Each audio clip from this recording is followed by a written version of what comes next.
की स्मृति में आयोजित किया गया है। प्रोफेसर रमेश गौतम हमारे बहुत ही परम आदरणीय शिक्षक रहे।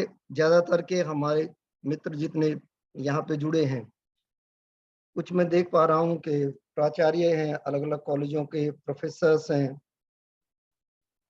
गणमान्य अन्य मित्र हैं, गौतम सर के कुछ मित्र हैं, उनके फैमिली के लोग भी हैं। मैं इस कार्यक्रम में आप सबका औपचारिक रूप से स्वागत करता हूं। बड़े अजीबोगरीब ढंग से कालखंड की इस घड़ी ने हमें ऐसी जगह लाके खड़ा कर दिया है जहां हम में से कोई भी आना नहीं चाहता। विचित्र और कठिन सहयोग है कि इस कार्यक्रम में गौतम सर की स्मृति व्याख्यानमाला का प्रारंभ हो रहा है।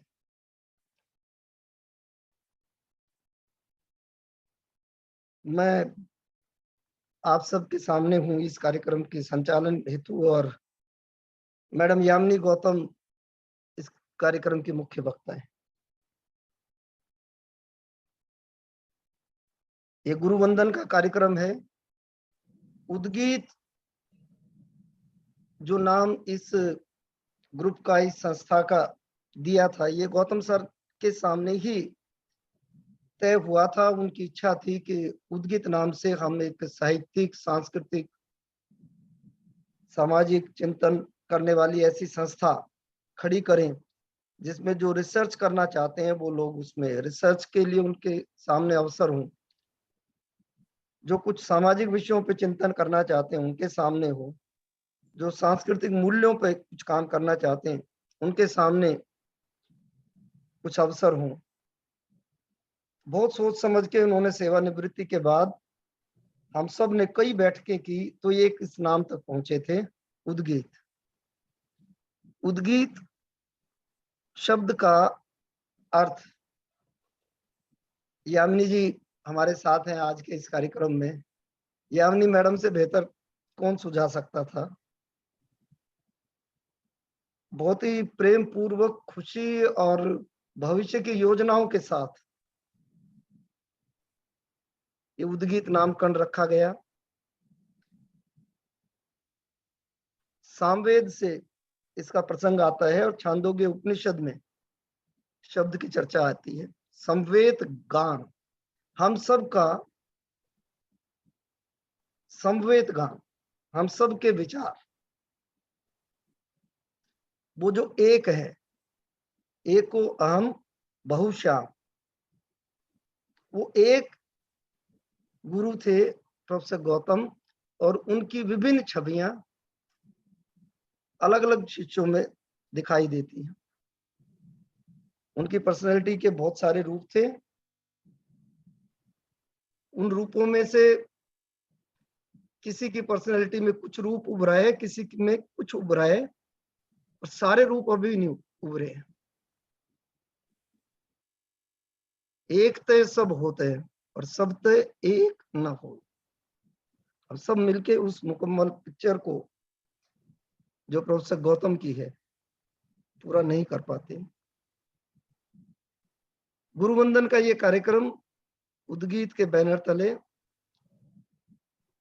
उद्घाटन कार्यक्रम में एक तरह से इस संस्था का आगे की बहुत सारी योजनाएं हैं। उनकी शिष्य मंडली में इतना दम है, इतनी ऊर्जा है, इतनी शक्ति है, इतनी चेतना है कि वो अपने गुरु को याद करते हुए जिस भी लक्ष्य का संधान करेंगे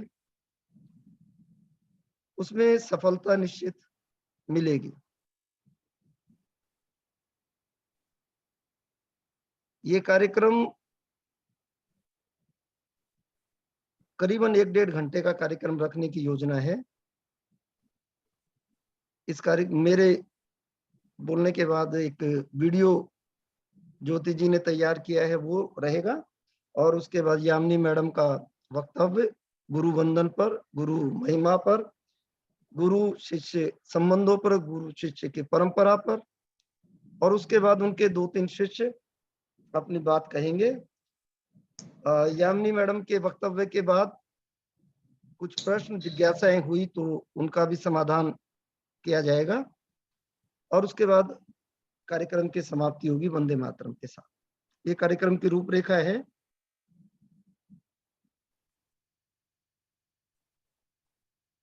गौतम सर के बारे में जितना मैं कह सकता हूँ, मेरे से कहीं ज्यादा अच्छा जो श्रोता मंडली बैठी है वो कह सकते हैं, वो जानते हैं। मैं बहुत अपनी ओर से न जोड़ते हुए इतना कह के ही खत्म करूं कि हमारे गुरु पारसमणि थे। लोहे को भी सोना बना देने की उनमें अद्भुत शक्ति थी, और कोई अपने को लोहा माने न माने, मैं जरूर मानता हूं। उनका भारतीय संस्कृति, भारत की परंपरा, भारत के मूल्यों, भारत बोध में गहरा विश्वास था, और वो विश्वास इतना गहरा था कि एक और वो बिल्कुल प्राचीनतम वैदिक साहित्य से अपनी साहित्यिक, सांस्कृतिक, अकादमिक चेतना ग्रहण करते थे, और दूसरी तरफ आज के अधुनातन मूल्यों, चुनौतियों, संबंधों और साक्ष्यों से रूबरू होते थे।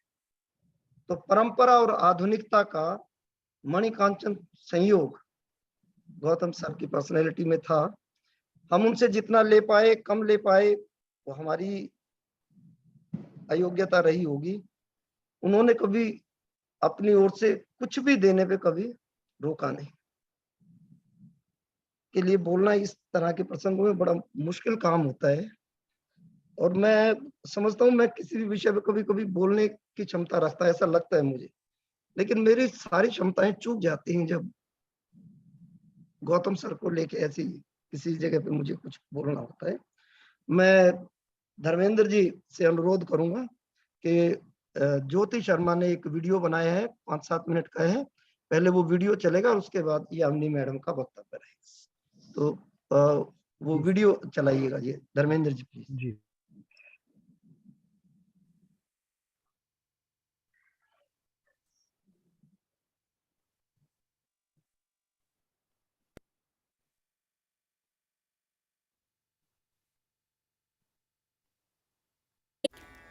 जीवन के हर क्षण को पूरी निष्ठा, ईमानदारी, मेहनत और सदुपयोग के साथ जीने वाले और इन पुण्य कर्मों से मिले सफलता के सोपानों पर अग्रसर रहे हम सब के परम आदरणीय सर प्रोफेसर रमेश गौतम जी के जीवन का मूल उद्घोष रहा, न दैन्यम न पलायनम, अर्थात कोई दीनता नहीं चाहिए, चुनौतियों से भागना नहीं बल्कि जूझना जरूरी है।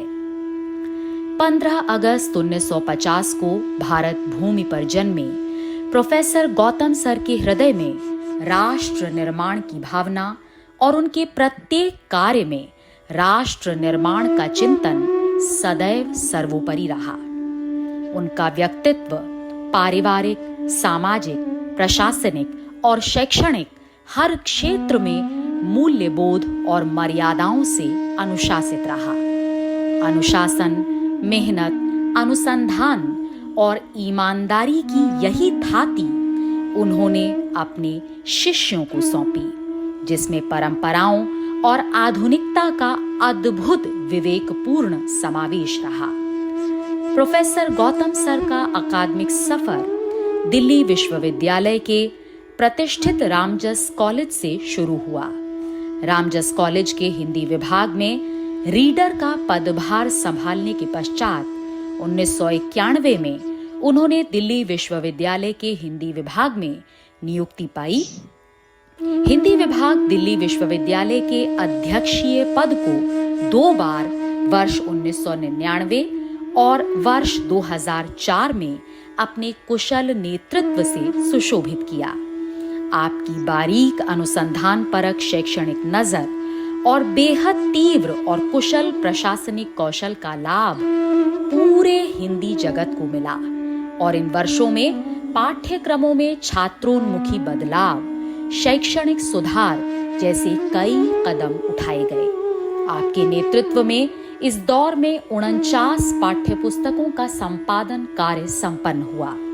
आपने दिल्ली विश्वविद्यालय के जीवन पर्यंत शिक्षण संस्थान ILLL के निदेशक पद पर रहते हुए लगभग विविध विषयों पर 108 से भी ज्यादा पुस्तकों का निर्माण करवाया।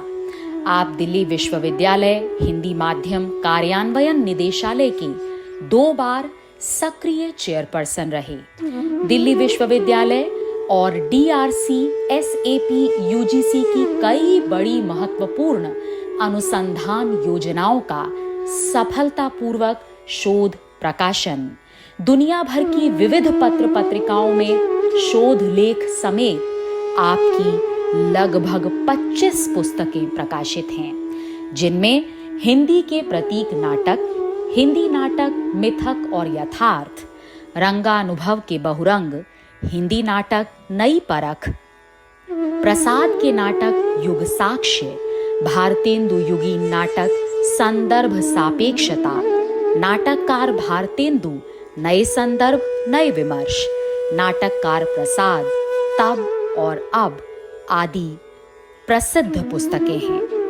आप भारत सरकार के विभिन्न मंत्रालयों, राजभाषा समितियों, पुरस्कार समितियों समेत देश भर के विभिन्न विश्वविद्यालयों की शोध समितियों एवं अकादमिक परिषदों में बतौर अध्यक्ष विशेषज्ञ मनोनीत सदस्य के रूप में संबद्ध रहे।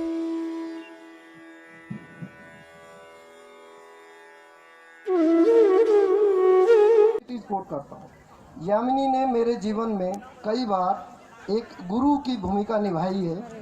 यामिनी की पर्सनैलिटी ने मेरे जीवन में सत्यम शिवम सुंदरम की अवधारणा को साकार किया है। मैं तो 7 जन्मों की मधुर कल्पना में हर जन्म में यामिनी का साथ चाहता हूँ और उम्मीद करता हूँ कि हर जन्म पहला जन्म हो। लेकिन यामिनी कई बार कबीर की एक पंक्ति को डरा देती है कि पूरा हुआ विसोहना बहुरी न आवे खर्च। इस जिंदगी का सब लेन देन खरीद फरोख्त सारा कार्य व्यापार पूरा हुआ, इस संसार रूपी बाजार में अब फिर नहीं आऊँगी। ये कबीर की पंक्ति का मैं यामिनी के बगैर किसी भी अगले जन्म की कोई कल्पना भी नहीं कर पाता हूँ।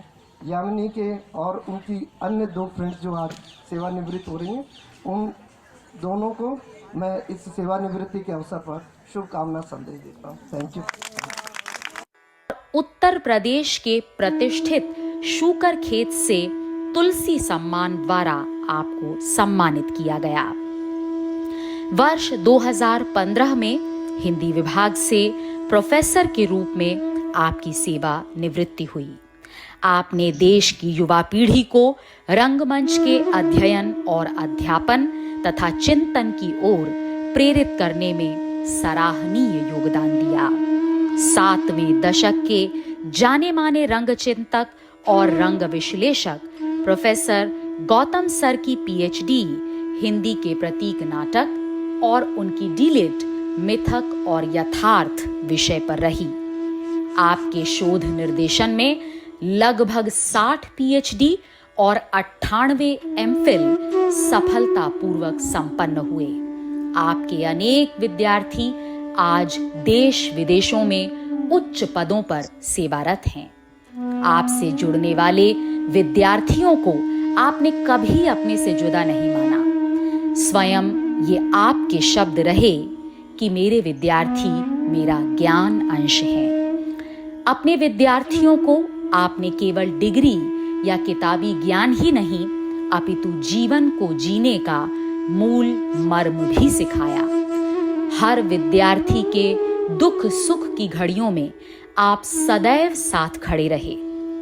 विद्यार्थियों ने आपके ममत्व को सदैव महसूस किया और आपने भी प्रत्येक विद्यार्थी की सफलता के सोपान पर स्वयं को ही विस्तृत होता पाया।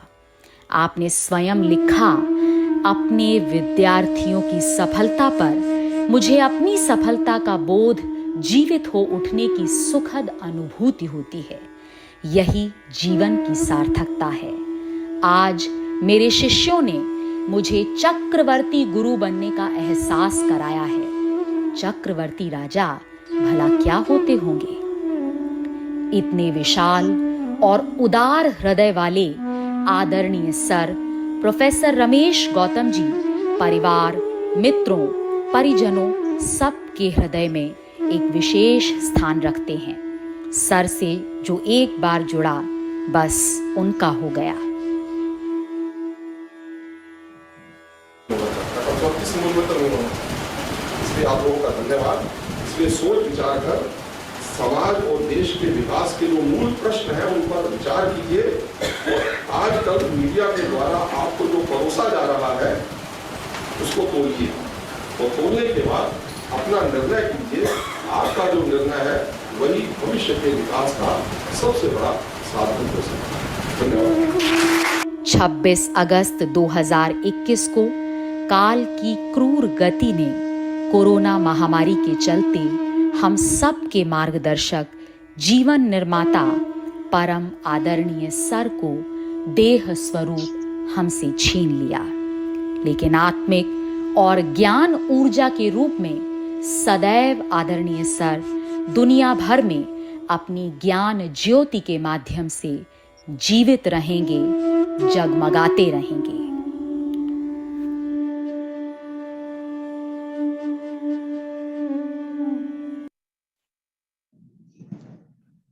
धन्यवाद ज्योति।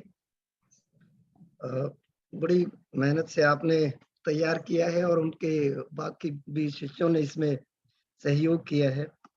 बहुत शुक्रिया ज्योति जी आपका।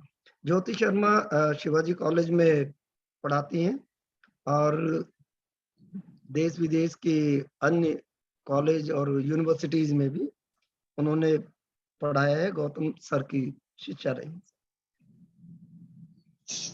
पीछे लागा जाई था लोक वेद के साथ, आगे ते सतगुरु मिला दीपक दिया हाथ। गुरु के बगैर कल्याण संभव नहीं। और खुशकिस्मत लोग होते हैं जो अपने जीवन में किसी गुरु का सानिध्य प्राप्त करते हैं।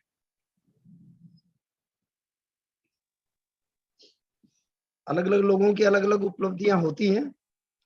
मैं तो कई बार कहता हूं कुछ और संभव ना हो तो कम से कम 2 काम भी अगर किसी के जीवन में हो जाए तो भी वो जीवन को बेहतर तरीके से जी लेगा। और वो है, एक तो गुरु का मिल जाना, गुरु से भेंट, और दूसरा जीवन में प्यार कर लेना।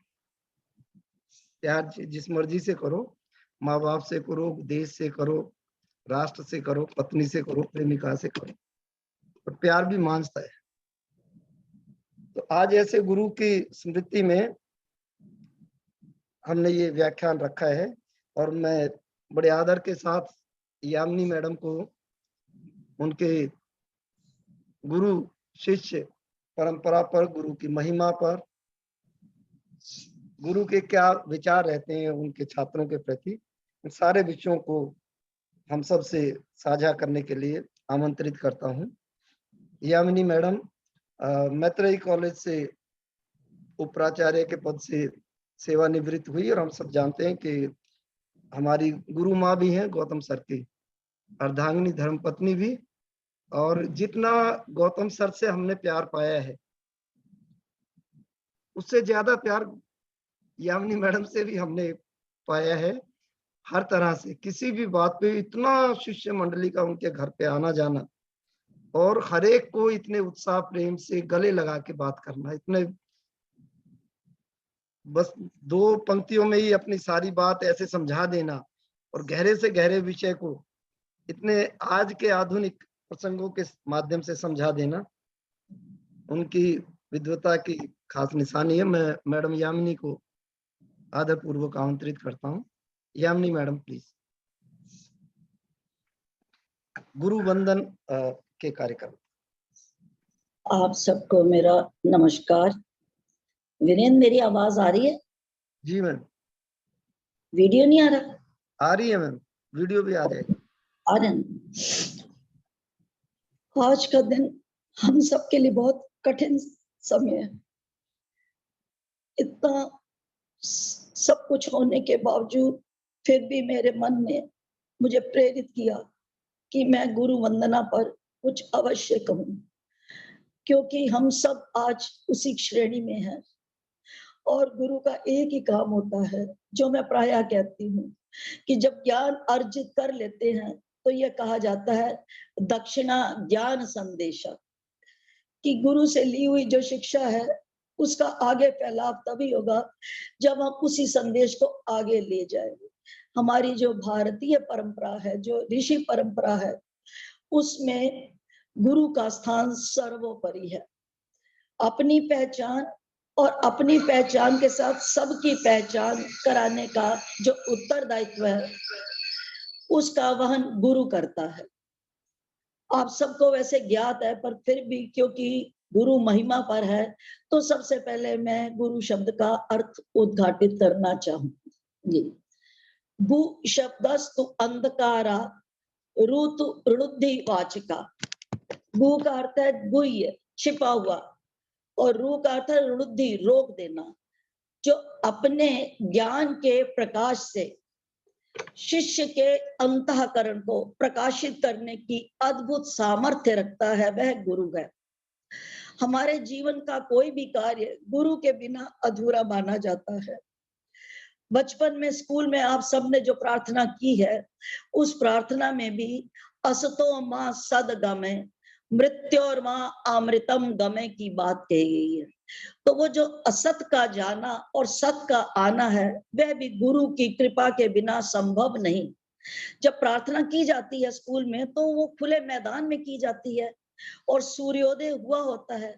तो तब भी हम ये क्या कहते हैं कि हे परमात्मा असतो मां सदगमे, हमें तुम असत से सत की ओर ले जाओ।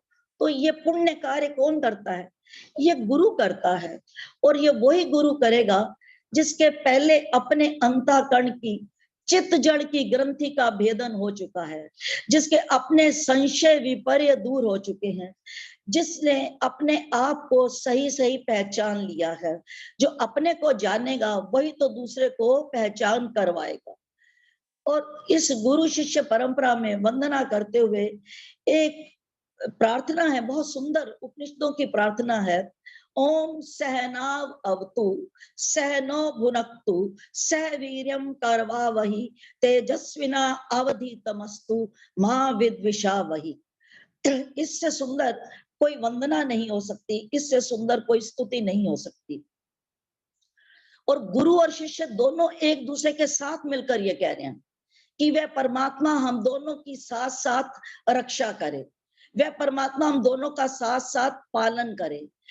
तो दोनों की पड़ी हुई जो विद्या है, ये पंक्ति सारी पंक्ति में से जिसे कहा जा सकता है अति सुंदर और आज के जीवन के लिए उपयोगी है, वो है तेजस्विना अवधीतमस्तु। हमारा पढ़ा लिखा हुआ तेजस्वी हो। आज के युग में और जब तक ये मानव रहेगा, शिक्षा के सारे क्षेत्र एक तरफ, ये पहली कसौटी है कि पढ़ा लिखा हुआ तेजस्वी होना। जिस राष्ट्र के पढ़े लिखे तेजस्वी होंगे, उस राष्ट्र में कोई समस्या ही नहीं होगी। और या विद्या सा विमुक्त है, विद्या वो है जो विमुक्त करे, किससे? बंधनों से, क्षुद्रताओं से, न्यूनताओं से, जो अमृत को दे शिक्षा, ऐसी शिक्षा। तो ये हमारी ऋषि परंपरा है, ये हमारी गुरु परंपरा है। और इस गुरु परंपरा को प्राय आगे के जितने साहित्यकार हैं, उन्होंने भी इसको स्वीकार किया, कुछ मानदंड रख दिए। मुझे स्मरण आता है जब मैं बचपन में कई बार हरिद्वार जाना, तो ये प्रार्थना कानों में पड़ती थी और इसका अर्थ बाद में बड़े होने पर सही में आया। वो बहुत सुंदर व्याख्या, शंकरम शंकराचार्यम केशवम बादरायणम सूत्र भाष कृतो वंदे भगवंतो पुनः पुनः ईश्वरो गुरुरात्मेति मूर्ति भेदा विभागने व्योमवद व्याप्त देहाय दक्षिणामूर्तये नमः। ये शंकराचार्य जी की और उनके शिष्य तोटकाचार्य जी के 2 मंत्र हैं, ये बहुत सुंदर है। और इन दोनों के माध्यम से जो व्यास जी हैं उनकी स्तुति है और शंकराचार्य जी की स्तुति है और भगवान शिव जो है वो दक्षिण मूर्ति हैं उनकी स्तुति की गई है। तो जिस राष्ट्र में, जिस देश में गुरु का इतना महत्व हो, गुरु का इतना स्थान हो, वह राष्ट्र जो है अगर उस अपनी थाती को बचा कर रखे तो ये राष्ट्र कहाँ का पहुंच जाएगा। फिर उस राष्ट्र में कोई समस्या नहीं होनी चाहिए। तो कहीं ना कहीं उस गुरु परंपरा में कहीं खोट मिला है, कुछ ना कुछ कहीं अंतर आया है। आज भी गुरु हैं, सही गुरु हैं जो इस राष्ट्र को आगे ले जाएंगे। भारत जो है सांस्कृतिक राष्ट्र है, राष्ट्र जो है वो ऐसा राष्ट्र है जिसको कि विश्व का गुरु होने का गौरव प्राप्त है। तो उसका कारण क्या है? ये हमारी शिक्षा। कैसी शिक्षा? जो हमारा अपना उन्नयन करे। और अपना उन्नयन कब होगा? जब हम क्षुद्रताओं से छूटेंगे, न्यूनताओं से छूटेंगे। सबसे बड़ी क्षुद्रता और न्यूनता क्या है? सिर्फ अपने विषय में सोचना, अपने विषय में नहीं। तो अपने विषय में कब नहीं सोचेंगे? जब पढ़ा हुआ क्या होगा? तेजस्वी होगा। और गुरु और शिष्य दोनों ही साथ साथ क्या मांग रहे हैं कि हमारा पढ़ा लिखा भी तेजस्वी हो, वे ईश्वर हम दोनों की रक्षा भी साथ साथ करे, हम दोनों का वो पालन भी साथ साथ करे। तो ऐसी जब विद्या होती है तो निश्चय ही उसका रूप दूसरा होता है। और हमारी इसी विद्या ने हमें जीवन में कितने ही अमूल्य, जिसे कहते हैं महापुरुष दिए हैं, ऋषि दिए हैं। मैं बहुत दूर नहीं जाऊंगी, थोड़ा सा स्वामी विवेकानंद के बारे में बताना चाहूंगी। आप सभी को मालूम है कि स्वामी विवेकानंद जब तक वो नरेंद्र नाथ थे और वो घोर नास्तिक थे, उनका पहला प्रश्न ये होता था कि अगर ईश्वर है तो दिखाओ। और कहीं से सुनते हुए उन्हें यश मिला, उनकी कीर्ति सुनी और वो स्वामी रामकृष्ण परमहंस के पास गए। तो जब उनका पहला प्रश्न यही था कि क्या आप परमात्मा को जानते हो, आप परमात्मा को देखते हो? तो उन्होंने कहा हाँ, मैं ऐसे ही देखता हूं जैसे तुम्हें देख रहा हूं। वो घोर नास्तिक थे। तो उन्होंने कहा अच्छा दिखाओ परमात्मा कहाँ है। तो उनका अच्छा कल आ जाना, कल आ जाओगे मैं तुम्हें दिखा दूंगा। तो विवेकानंद जब उस समय नरेंद्र नाथ थे, विवेकानंद बाद में बने, वो तैयार होकर के गए और स्वामी रामकृष्ण परमहंस ने उनको दूर से आते हुए देख लिया और देख करके अपनी आंखें बंद कर दी। और जब थोड़ा करीब आए तो एक गीली मिट्टी का ढेला बना करके बड़े जोर से उन्होंने विवेकानंद को मारा, जो उनकी बाजू पर जाकर लगा।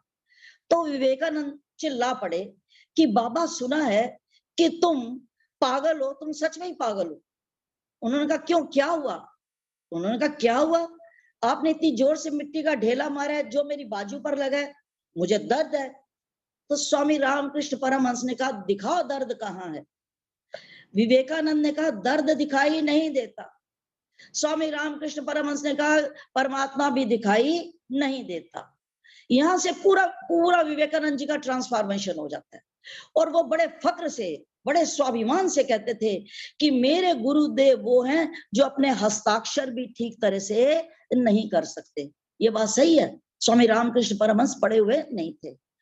आप कबीर यूनिवर्सिटी में हम पढ़ते हैं, पढ़ाते हैं, सालों मैंने पढ़ाया, आप सब भी पढ़ते पढ़ाते हैं।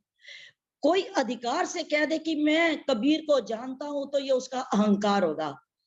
थोड़ा सा तो जान सकता है, गहराई से भी थोड़ा जान लेगा, पर कबीर को पूरे में समझना बहुत कठिन है, बहुत कठिन है। और यही बात गुरु नानक देव जी के बारे में। जब गुरु नानक देव जी को तो पिता कालू राम ने शिक्षा के लिए भेजा तो उन्होंने स्कूल में जाकर के अपनी तख्ती छीन ली और कहा मोई क्या सिखावत आल जाल, मेरी पटिया पर लिख दे श्री गोपाल। और जो गुरु नानक देव जी, जो कबीर साहब कहीं भी किसी भी स्कूल में, जिसे कहते केजी की क्लास में भी नहीं गए, बीए प्राइमरी तो छोड़ दो, केजी क्लास में भी नहीं गए। आज उनके नाम पर कितना रिसर्च होता है, कितनी यूनिवर्सिटीज हैं। और जिन्होंने एमए पीएचडी डीलिट कर लिया है वो अधिकार के साथ कह सकते हैं कि हमने उनको समझ लिया है। तो उनके पास क्या था? वह आत्मज्ञान, वह उनके पास वो शक्ति थी, वो आत्मज्ञान की शक्ति थी जिसने कितने कितने लाखों लाखों करोड़ों करोड़ों हृदयों का क्या किया? अंधकार दूर किया, प्रक्षालन किया। तो क्यों? उन्होंने जो पढ़ा था वो उन्होंने जीवन में आत्मसात किया। कबीर ने तो पोथी पढ़ी पढ़ी जग हुआ, आपको मालूम है क्या ही दिया था। तो पर क्या चीज थी? उनके पास वो विद्या थी कि जिस विद्या के आगे और किसी की आवश्यकता ही नहीं रहती। कबीर साहब की जब भी आप ग्रंथावली उठाएंगे कुछ है तो उसमें गुरु वंदना से भरा पड़ा है। और मैं प्राय पढ़ाते हुए कई बार, क्योंकि बच्चे होते हैं उनकी मानसिकता दूसरी होती है, तो उनको उस विषय में रस लेने के लिए थोड़ा सा मिश्रित भाषा में भी समझाती थी। तो कबीर की कई साखियां, पर 2-4 लूंगी, ज्यादा नहीं, समय की सीमा है, मुझे आगे और विस्तार करना है। तो कबीर अपने ही गुरु का धन्यवाद करते हुए कहते हैं, राम नाम के पटंतरे देवे को कछु नाही, क्या ले गुरु संतोख ये हौस रही मन माही। कबीर साहब कहते कि मेरे गुरु ने क्या दे दिया? राम का नाम। कबीर का राम जो सब में रम रहा है, सब जिसमें रम रहे हैं, वह सत चित आनंद ब्रह्म राम है। रमनते योगिनो अस्मिन इति राम है, जिसमें योगियों का मन रमण करता है, जिसमें योगियों का चित्त रमण करता है, वह राम है। तो वो राम किसकी कृपा से कबीर को मिला? कबीर कहते हैं मुझे गुरु की कृपा से मिला। और अब जो मुझे गुरु मिला, गुरु की कृपा से राम नाम मिला है, तो मैं अपनी कृतज्ञता ज्ञापित करना चाहता हूं। तो मैं कई बार मजाक में बच्चों को पढ़ाते हुए कह देती थी कि कबीर साहब आर्चिस गैलरी में खड़े हैं और तलाश कर रहे हैं कि मैं क्या चीज लाऊं जो ऋण से मुक्त हो जाऊं। तो कहा सारी दुनिया एक तरफ, सारे सुख एक तरफ, सारे आकर्षण एक तरफ, पर पलड़े में राम नाम के आगे कोई टिक नहीं पाता। राम नाम के पटंतरे पलड़े में देवे को कछु नाही, सारा द्वैत अगर मैं रख दूं तो वो भी छोटा है, कम पड़ता है। क्या ले गुरु संतोखी है, मैं क्या देख करके गुरु को संतुष्ट करूं? हौस रही मन माही, ये मेरे मन की इच्छा मेरे मन में ही रह गई। तो गुरु कैसा कबीर को मिला? कबीर गुरु गरवा मिलिया, रल गया आटे लूण, जाति पाति और कुल मिटे, नाम धरोगे कौन। ऐसा गुरु अगर आज के जीवन में मिल जाए तो आप बताइए सारे विश्वविद्यालयों की समस्याओं का ही समाधान हो जाए। कबीर कहते हैं कबीर गुरु गरवा मिलिया, मुझे गौरवशाली गुरु मिला। कैसा गौरवशाली गुरु मिला? रल गया आटे लूण, जैसे आटे के अंदर नमक मिल जाए।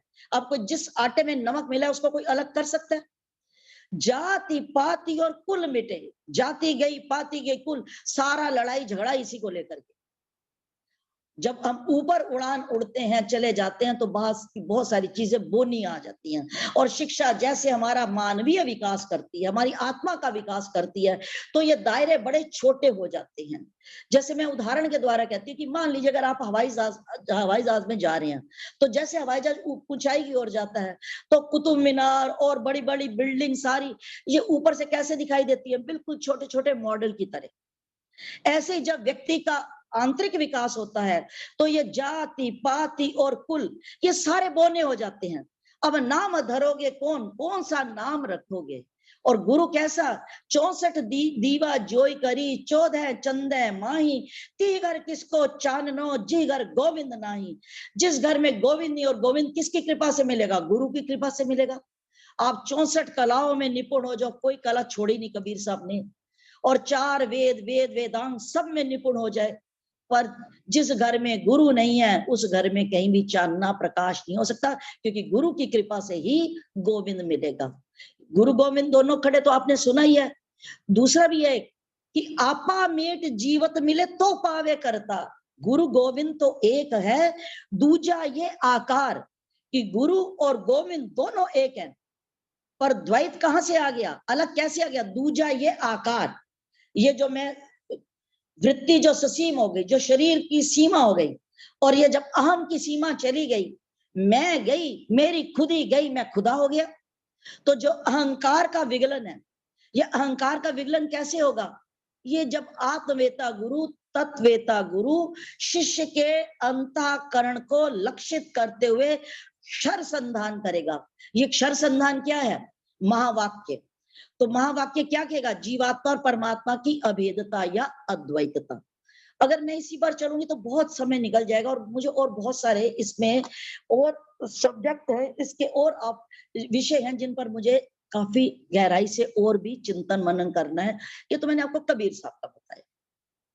गोस्वामी तुलसीदास रामचरितमानस जब प्रारंभ करते हैं तो मंगलाचरण में ही सबसे पहले वो जब वर्णा नाम अर्थ संज्ञा नाम कह देते हैं और सीताराम गुणग्रामा भी कह देते हैं, उसके बाद उन्होंने भगवान शंकर की स्तुति की है, क्योंकि भगवान शंकर को गुरु रूप में माना गया। भगवान वो कहते हैं भवानी शंकरौ वंदे श्रद्धा विश्वास रूपिणौ याभ्याम विना न पश्यन्ति सिद्धा स्वान्तस्तमीश्वरम वंदे बोधमयम नित्यम गुरुम शंकर रूपिणम। गुरु शंकर रूपी हैं, शंकर ही गुरु रूप में है। यमाश्रितो ही वक्रोपी चंद्र सर्वत्र वंदते, कि जिनके जो चंद्रमा भी आकर के जो वक्र है वो भी शोभा पाता है। तो उन्होंने गुरु वंदना अपनी सबसे पहले भगवान शिव को नमस्कार करके की। उसके बाद बालकांड में आप थोड़ा सा ही आगे चलते हैं तो तुलसी जिन्होंने इतनी अपनी जिसे कहते हैं ख्याति, जिनकी ख्याति, जिनके संस्कार, जिन्होंने राम नाम को जन जीवन में व्याप्त कर दिया, जिसकी महिमा अगर कोई गाने लगे तो कम है। अभी भी आप गांव में चले जाओगे तो अभिवादन होता है तो किससे होता है? राम राम जी के द्वारा होता है। और सिया राम में सब जग जानी, गोस्वामी तुलसीदास का सब जगह प्रसिद्ध है। तो उन्होंने गुरु वंदना में क्या कहा? श्री गुरु पद नख मणिगण ज्योति सुमिरत दिव्य दृष्टि ही होती, दलन मोह सम सोस प्रकाशु बड़े भाग उर आवहि जासु उग्रहि विमल विलोचन ही के मिटहि दोष दुख भव रजनी के। ये तो गुरु के पद नख की ज्योति से इतना कुछ गोस्वामी तुलसीदास ने कह दिया।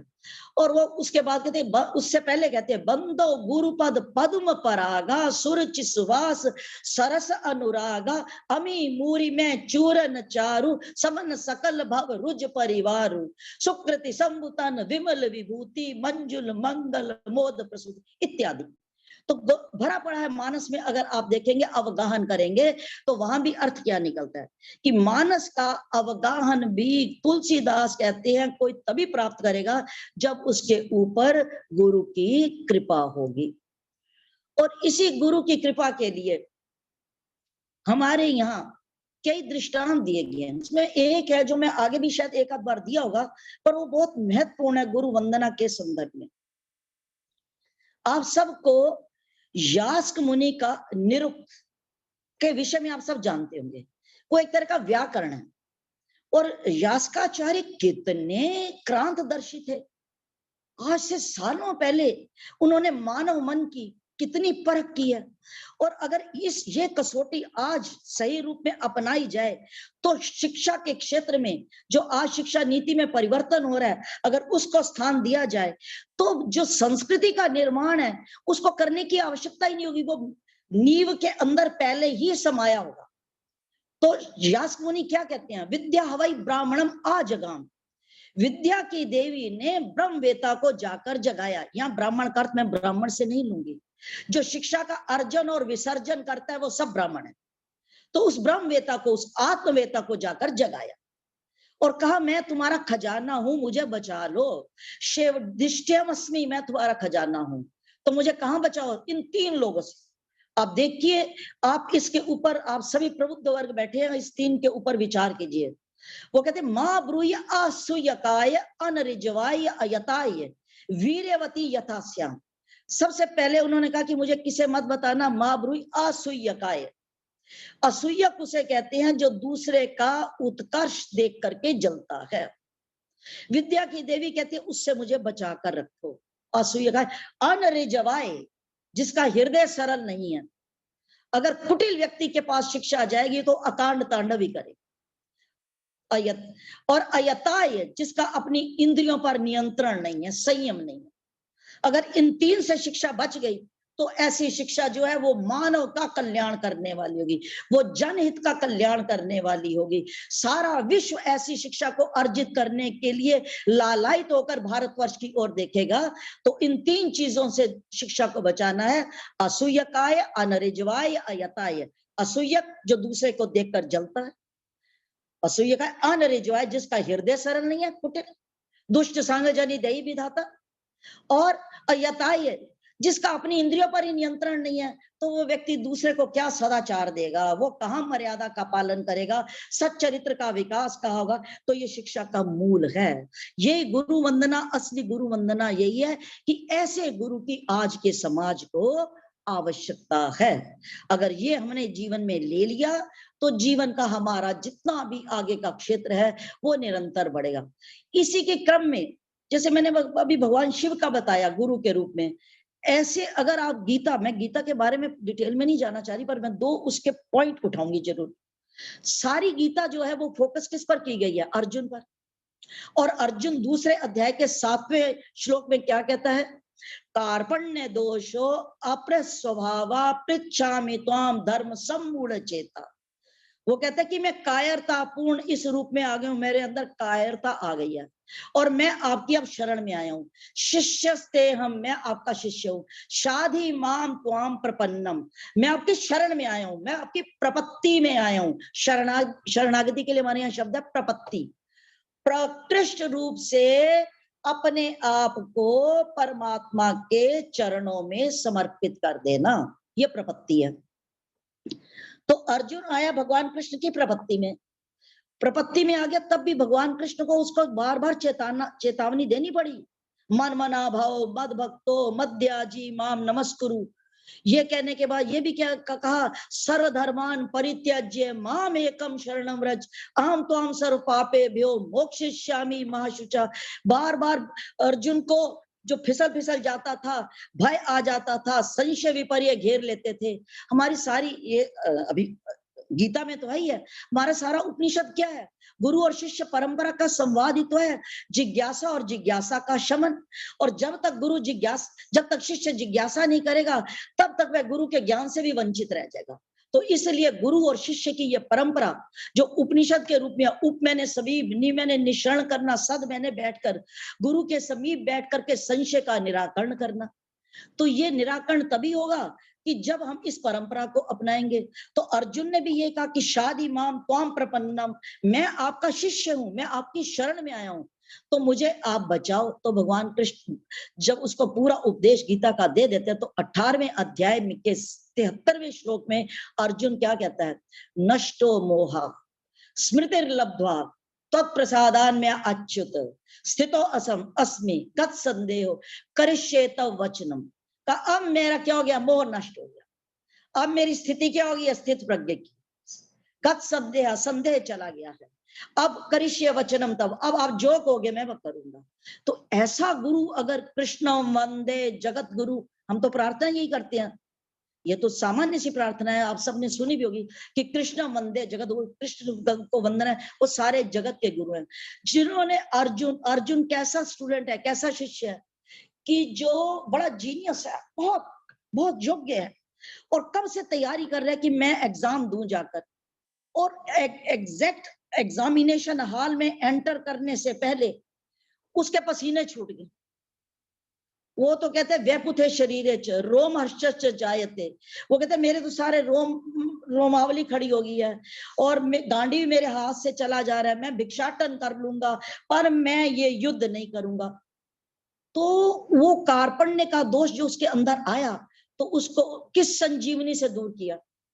ज्ञान की संजीवनी से। और यहाँ गुरु बनकर के कौन आए हैं? भगवान कृष्ण बनकर आए हैं, जगत गुरु हैं वो। तो ये एक अर्जुन को नहीं सुनाया उन्होंने, वो हर वह व्यक्ति अर्जुन है कि जो इस कर्म क्षेत्र में आ गया है और आ करके विचलित मानसिकता का हो गया है और फिर उसको स्थित प्रज्ञ बनाया है। फिर अर्जुन पूछता भी है कि स्थित प्रज्ञ की क्या परिभाषा है। तो जो वो पूछता जाता है भगवान कृष्ण उसको उत्तर देकर धीरे धीरे धीरे धीरे निकालते हैं। पूरी गीता तो मैं यहाँ सुना ही नहीं सकती, पर मैंने यहाँ ये बताना चाहा आपको कि ये जो गुरु परंपरा है ये इस रूप में आप गीता में भी देख सकते हैं। एक और दृष्टांत दूंगी मैं आपको कठोपनिषद का। नचिकेता की कहानी आप सबको मालूम है। ये भी मालूम है कि वो यमराज के पास जाते हैं 3 वर मांगने के लिए। कहते क्यों? वहां वो जब वो जाता है नचिकेता तो यमराज वहां होते नहीं, टूर पर गए होते हैं एक समझ लीजिए। तो 3 रात्रि वहां खड़े होकर के उनकी प्रतीक्षा करता है। वहां आया 3 रात्रि तिष्ठन, 3 दिन तक रात तक वो खड़ा रहा।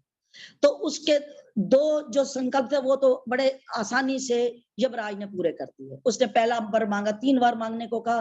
पहला वर मांगा शांत संकल्पना शुभना स्यात्, कि मेरे पिता वाजश्रवा ने मुझे क्रोध में आकर के, बेचैनी में आकर के मुझे ये कह दिया मृत्यु त्वाम ददामिति, तो वो बेचैन होंगे तो उनका मन शांत हो जाए।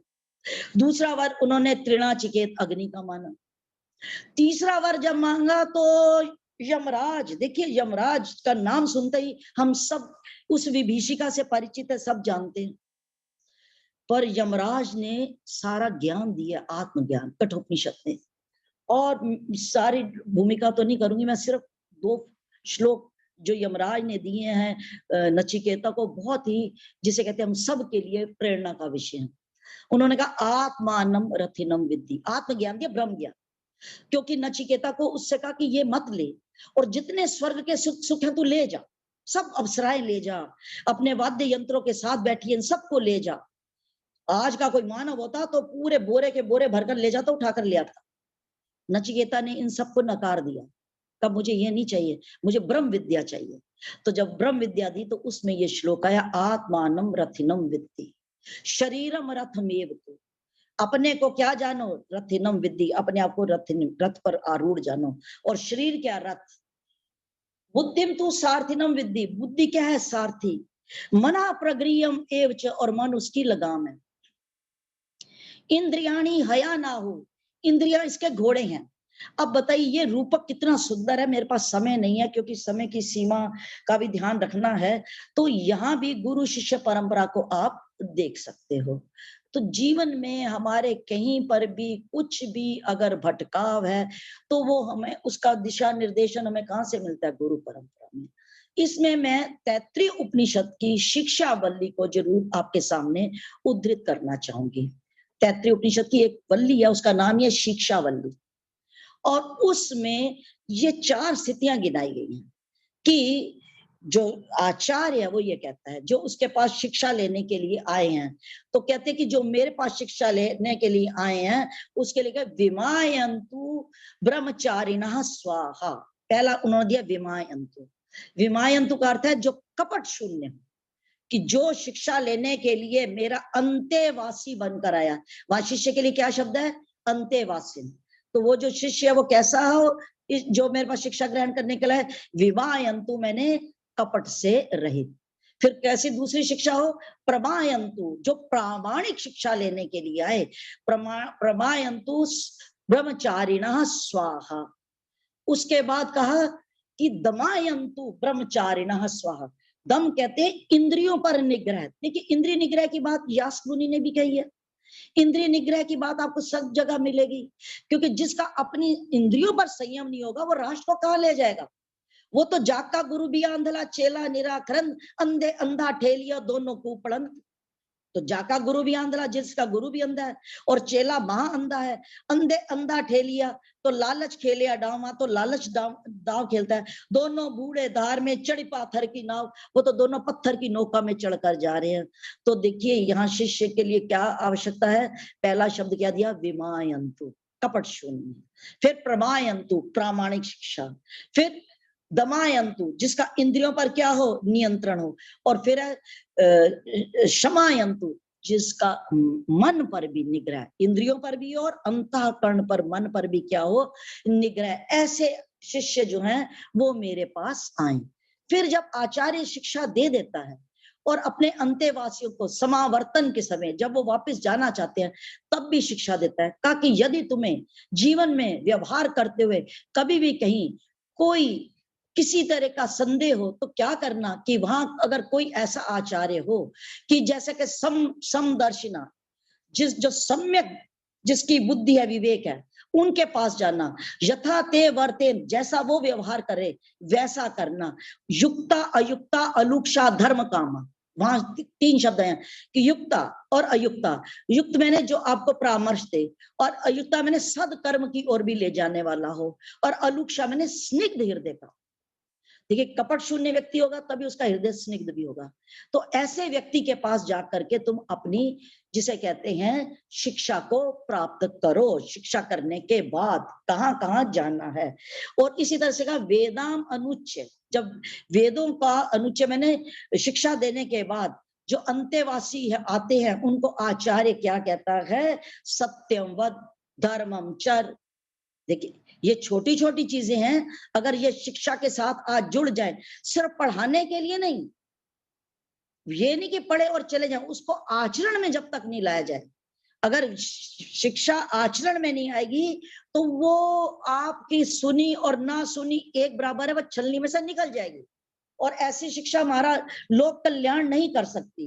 तो स्वाध्याय न प्रमोदितव्यम, कहते स्वाध्याय से भी प्रमाद नहीं करना चाहिए। आपको मालूम है, गौतम सर अपने सभी स्टूडेंट्स के एक बात कहते थे, जब भी वह किसी को लेक्चर के पद पर आसीन करके आते थे तो दो बातें हमेशा कहते थे कि एक निरंतर पढ़ते रहना और क्लास में समय पर जाना। तो ये शिक्षा के क्षेत्र में अगर हम आए हैं तो हमें अपने स्वाध्याय से प्रमाद नहीं करना चाहिए, ये निरंतर चलना चाहिए। और फिर उसके बाद ये तैत्तिरीय उपनिषद की ही वल्ली है जो ये कहती है, आचार्य प्रियम धनम आहृत्य प्रजातंतुम न विवच्छेसी, कि आचार्य के लिए जो प्रिय धन है, जो आवश्यकता है, उसको ला करके प्रजातंतु का तुम व्यवच्छेदन नहीं करोगे, संतति परंपरा को रखोगे। फिर सत्या न प्रमदितव्यम, धर्मा न प्रमदितव्यम, ना तुम्हें सत्य से प्रमाद करना है, ना तुम्हें धर्म से प्रमाद करना है।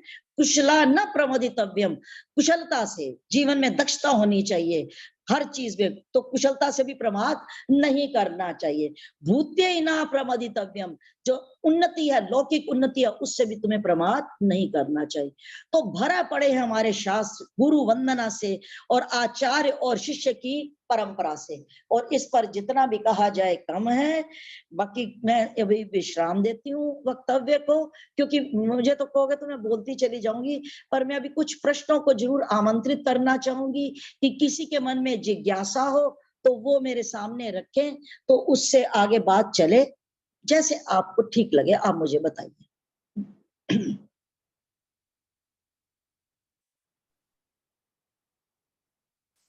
साधुवाद मैडम, हमेशा की तरह ही आपका बिल्कुल बारिश जैसे होती है तो उस वक्त बस भीगते भीगते भीगते ही चले जाना होता है, वैसा ही आनंद हमेशा आता रहा। आप जब भी बोलती हैं सरस्वती जी यहाँ पर विराजमान रहती है।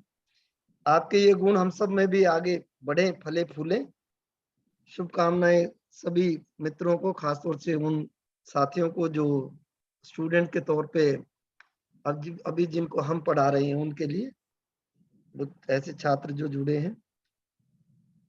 कोई प्रश्न, जिज्ञासा? देखिए मैडम ने जैसे कहा कि उपनिषद परंपरा से हम आते हैं, और मैडम ने तो वेद, वेदांत, निरुक्त, उपनिषद, पुराण, कबीर, रामचरितमानस, गीता, सब जगह ही घुमा दिया हमें, सब जगह की सैर कर ली। गंगा, यमुना, सरस्वती, कावेरी, नर्मदा, और जो पाकिस्तान में रह गई वो भी, सब नदियों की का स्नान रहा। तो जो प्रश्न रहे, उपनिषद का अर्थ ही यही है कि साथ बैठ के कुछ जिज्ञासाओं पर विचार करना, उन छात्रों की जिज्ञासाओं को शांत करना। तो किसी के मन में हो तो हम 2-4 प्रश्न इसमें ले सकते हैं, जितना समय है उसकी मर्यादा के हिसाब से। कोई हो तो बताएं मुझे। सर अनीता देवी ने हैंड रेज किया था अभी। अनीता देवी जी, आप अनम्यूट करके पूछिए प्लीज। अनीता जी।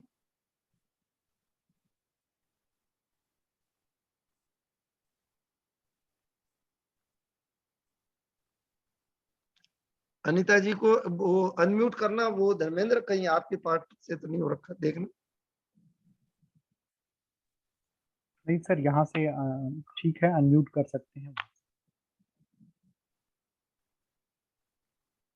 कोई और?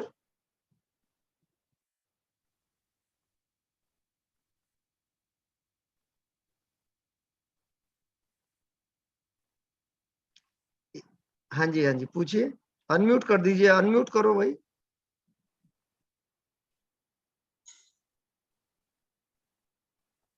अनीता मैम आप वहां से करिए, यहाँ से। हाँ जी सर, हो गया। अब हुआ है सर। नमस्कार सर। सबसे पहले मैं आदरणीय गौतम सर को नमन करती हूँ, और मैं आदरणीय यामिनी मैम को भी सादर नमस्कार करती हूँ। मैम ने हमेशा की तरह उदाहरणों के साथ गुरु शिष्य और शिक्षा के संबंध में हमारा ज्ञानवर्धन किया। मैं मैम का धन्यवाद करती हूँ।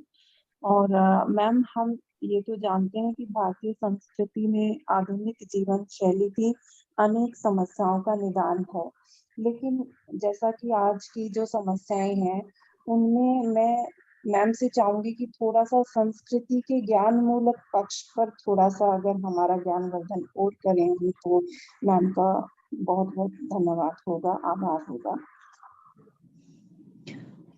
अनीता, ऐसे है कि संस्कृति जो है वो एक निरंतर है, सातत्य है हमारे विचारों का, हमारे आचार का, हमारे व्यवहार का। जैसे अभी ही मैंने कुछ चीजें अभी तुम्हारे सामने यहाँ रखी हैं तैत्तिरीय उपनिषद की, कि जब आचार्य से शिक्षा ले लेते हैं तो आचार्य जो है उसके बाद जो कहते हैं, कितनी अच्छी बात है कि आचार्य के लिए प्रिय धन को ला करके फिर प्रजातंतु को आगे जो है उसको उसमें निरंतरता रखनी चाहिए। तो कितना मर्यादित आचरण है। मैं प्रायः पढ़ाते हुए भी कहती थी कि नदी किनारों में वो बहुत सुंदर है, वो अपने आसपास के को भी जीवन देती है, हरियाली देती है, सौंदर्य का विकास करती है जब नदी किनारे में रहती है। और वो जब नदी किनारे पुल तोड़ कर बहती है तो वो नदी नहीं होती, वो बाढ़ होती है। तो जो हमारे सारे जीवन की धर्म अर्थ काम और मोक्ष, आप सभी जानते हो, पुरुषार्थ चतुष्टय, और उसमें भी जो जीवन की सबसे महत्वपूर्ण धुरी है वो है काम। और किसी भी संस्कृति का उन्नयन और पतन उसके मूल में है काम। भगवान कृष्ण ने स्वयं गीता के 6 अध्याय में कहा है कि धर्मो अविरुद्धो कामो अस्मि भरतर्षभ, कि हे भरतर्षभ, कि धर्म से जो अविरुद्ध काम है मैं स्वयं हूं। हमारे जो विवाह वेदी पर जो मंत्र बोले जाते हैं उसमें सबसे ज्यादा महत्व काम का है। को दाता कस्मै दाता कामो दाता कामई प्रतिगृहीता कामई वै तत्, देने वाला कौन? काम। लेने वाला कौन? काम। ये काम का परिष्कार।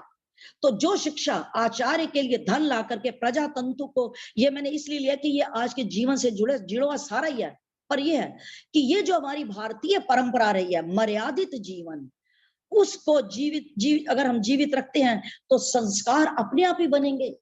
जो बाढ़ है, कभी आज तक किसी ने कहा ये परमात्मा हमारे प्रांत में, हमारे देश में, हमारे आसपास बाढ़ आए? बाढ़ तबाही लाती है। जो कामना बाढ़ के बिना जो सीमा को पार कर जाता है, जो काम, वो तबाही लाता है। और जो सीमा में रहता है वो जीवन के सौंदर्य का विकास करता है। तो ये आचार्य शिक्षा दे रहा है कि जाओ और जाकर के प्रजातंतु का विच्छेदन मत करना, उसके बाद स्वाध्याय का प्रमाद नहीं करना, धर्मान न प्रमदितव्यम, धर्म से प्रमाद नहीं करना। ये सारी चीजें, ये क्या है? हमारी संस्कृति का तो हिस्सा है। मातृदेवो भव, पितृदेवो भव, अतिथि देवो भव, ये क्या है? हमारी संस्कृति है भारतीय। यस्तु सर्वाणि भूतानि आत्मन्येवानुपश्यति, जो सब प्राणियों में एक आत्मा को देखता है, एक आत्मा को सब में देखता है। तत्र को मोहा को शोका एकत्वम अनुपश्यता, जो सब में एक आत्मा को देखता है। ये एक आत्मा को देखना, ये भारतीय संस्कृति का बहुत बड़ा वरदान है। तुझ में मुझ में एक तत्व, एक प्राण दुईगात, अपने जिये से जानिए मेरे जिये की बात। जब व्यास जी ने 18 पुराण रच दिए तो उन्हें मालूम था कि आज के आदमी को सांस लेने की फुर्सत नहीं, तो 18 पुराणों का एसेंस एक श्लोक और एक श्लोक की एक पंक्ति में कह दिया, आत्मना प्रतिकूलानि परेशान न समाचरे। जो अपने लिए प्रतिकूल समझते हो उसके दूसरे साथ मत करो। तो ये क्या है? ये सहवेदना है।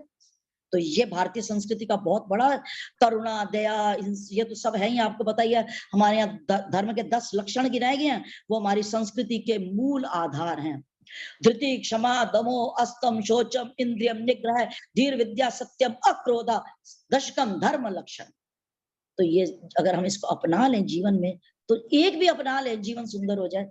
ईशावास्य उपनिषद को कई बार बोलते हुए मैं कई बार कहती हूँ, उसका पहला मंत्र यजुर्वेद का 40वां अध्याय ईशावास्य उपनिषद का पहला मंत्र है, ईशावास्यम इदम सर्वम यत् किंचित जगत्याम जगत तेन त्यक्तेन भुंजीता मां गृधा कस्य स्विद्धनम। सारा छोड़ दो, लास्ट की आधी लाइन ले लो, कभी समय होगा पूरा लेक्चर इस पर दे दूंगी कि मां गृधा कस्य स्विद्धनम। किसी के धन की अपेक्षा मत करो। तो ये लड़ाई झगड़े पद प्रतिष्ठा को लेकर ये सारा अकांड तांडव जो समाज में होता है, राष्ट्र में होता है, ये सारा ये तुमको समझ में आ जाए, खत्म हो जाता है। मां गृधा कस्य स्विद्धनम, धन की आकांक्षा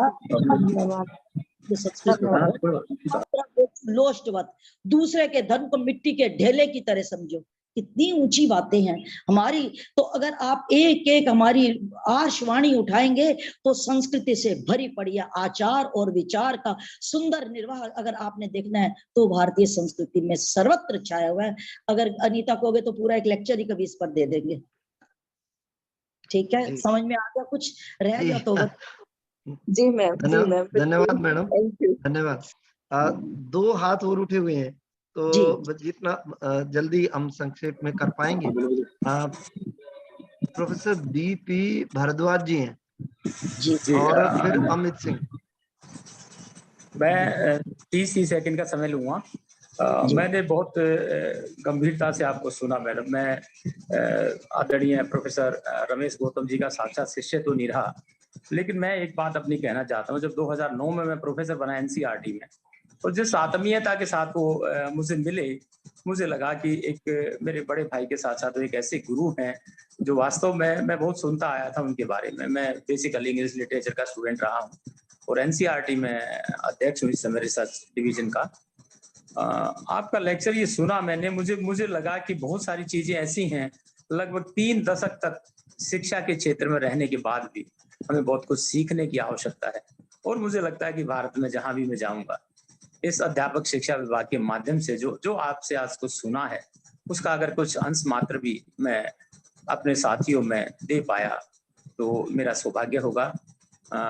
ये संयोग ही है कि एक 4 बजे से 5:30 बजे तक की मीटिंग शेड्यूल थी, लेकिन मुझे मेरे छोटे भाई वीरेंद्र भारद्वाज जी का मैसेज मिला और वो मीटिंग देखिए पोस्टपोन होगी, मुझे आपको सुनना था। और बहुत सालों के बाद लगभग 2009 में मैं सर से मिला था, 10 में भी एक बार मिला था। वो स्मृति मुझे फिर से आ गई। लेकिन मुझे लगता है कि ऐसे गुरु हमें नहीं मिले, ये हमेशा मेरे मन में एक मलाल रहेगा।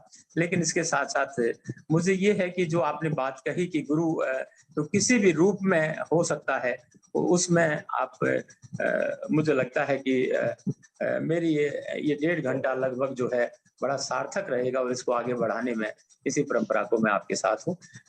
माफी चाहता हूँ, मुझे थोड़ा सा 5:30 बजे एक और मीटिंग में जाना था, इसलिए मैंने बीच में समय आपसे मांगा।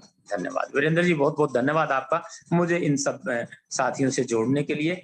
मुख्य रूप से परम आदरणीय यामिनी गौतम जी, जो साक्षात में मुझे ऐसा लग रहा था जब वो बोल रही थी कि वो चित्रण हमारे सामने हो रहा है, जो विश्व का एक ऐसा चित्रण है जो भारत हमेशा जिसके लिए गुरु के नाम से जाना जाता है। बहुत बहुत धन्यवाद और मेरा सादर नमन। थैंक यू, धन्यवाद, धन्यवाद प्रोफेसर बीपी भारद्वाज जी, आपका बहुत धन्यवाद। अमित जी, अमित सिंह जी। नमस्कार सर, मैडम नमस्कार, सादर प्रणाम। मैं कोई प्रश्न नहीं, जिज्ञासा नहीं, इतना सुनने के बाद तो जिज्ञासाएं बनती रहेंगी और उनका शमन भी होता रहेगा। लेकिन मैं एक श्रद्धांजलि स्वरूप बस 2 पंक्ति रखना चाहूंगा कि सन 2000 में शुरू में गुरु से गौतम जी से, और उन्होंने उसी समय जो कंधे पर हाथ रखा था, और जैसे मैडम ने कहा कि जो संरक्षण भाव और जो संस्कार माता पिता से मिलते हैं, गुरु से भी मिलते हैं, और गौतम जी से जो संस्कार हमने पाए हैं वो संस्कार बीज रूप में हमारे अंदर विद्यमान हैं और वो ऐसे ही वृद्धि को प्राप्त होते रहेंगे। निश्चित रूप से उन्होंने जिस निडरता का और जिस जो संस्कार उन्होंने जो शिक्षा हमें दी वो संस्कार के रूप में विद्यमान है, और वो संरक्षण भाव जो उनका था वो आज परम तत्व में है। लेकिन 7 तारीख को मेरे स्मृति में कौंध गई बिजली की तरह, क्योंकि उनका जन्म 7 अगस्त का ही था, कागज में भले ही 15 अगस्त का है। और मैं 7 अगस्त को ही सर को फोन करता था। और शुरू में जब मैंने फोन किया पहली बार सर को 7 अगस्त को, तो उन्होंने कहा कि तुम्हें कैसे पता चला कि मेरा जन्म 7 अगस्त को है।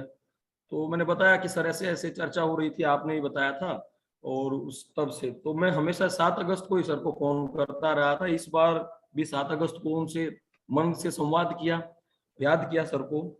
और ये सिलसिला है, और गुरु के बीच में और शिष्य के बीच में जो तादात्म्य है वो कभी उसके बीच में कुछ आ ही नहीं सकता, कभी नहीं आ सकता, कुछ भी नहीं आ सकता उसके बीच में।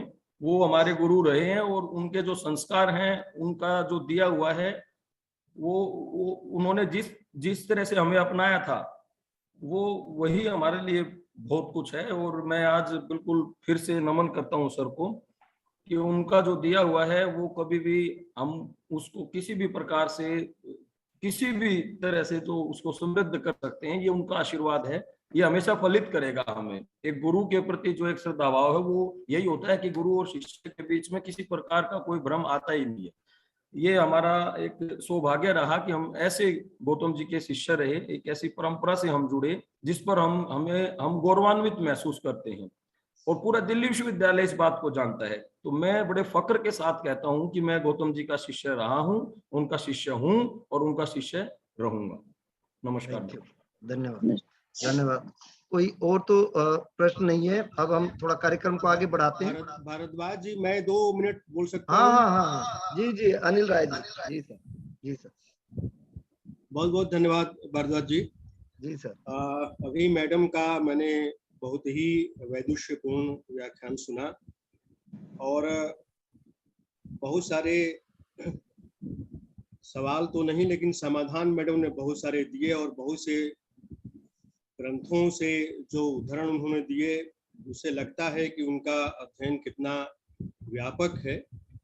प्रोफेसर गौतम के साथ हमारी बहुत सी स्मृतियां हैं। मैं उनका विद्यार्थी तो नहीं रहा, लेकिन विभाग में आने के बाद मैं उनको गुरुतुल्य ही मानता था। और एक जैसे शिष्य के प्रति जो भाव होते हैं, वैसे भाव ही प्रोफेसर गौतम हम लोगों के प्रति रखते थे, और हम लोग भी उनको गुरुवत ही मानते थे। मैं समझता हूं कि नाटक पर जितना अच्छा काम गौतम जी ने किया है, कम लोगों ने काम किया है, और उनके जो कार्य हैं हमेशा याद रखे जाएंगे एकेडमिक जगत में। विभाग को लेकर भी जब हम लोग कभी आपस में चर्चा करते हैं, बातचीत करते हैं, तो ये अक्सर हम उन्हें याद करते हैं इस रूप में भी कि आधारभूत संरचना जो प्रोफेसर गौतम जी ने अपने 2 अध्यक्षीय कार्यकालों के दौरान दिए, वो एक लकीर खींच गए हैं। जितना काम वो करके गए विभाग के लिए, बाकी के मैं बहुत स्पष्ट शब्दों में कह सकता हूं कि बाकी के अध्यक्षों ने उस तरह का कार्य विभाग के लिए नहीं किया। विभाग उनके लिए सर्वोपरि था, और विभाग की चिंता करना, विभाग को कैसे बेहतर बनाया जा सकता है। मैं समझता हूं कि डॉक्टर नगेंद्र के बाद यदि किसी ने विभाग को आधारभूत संरचना और अकादमिक तरीके से समृद्ध किया है, तो प्रोफेसर गौतम का नाम उसमें एक लकीर के रूप में जुड़ेगा, और उसके मुझे लगता है कि उस लकीर को लांघना, उस लकीर के आगे कोई और लकीर खींचना बहुत मुश्किल काम है।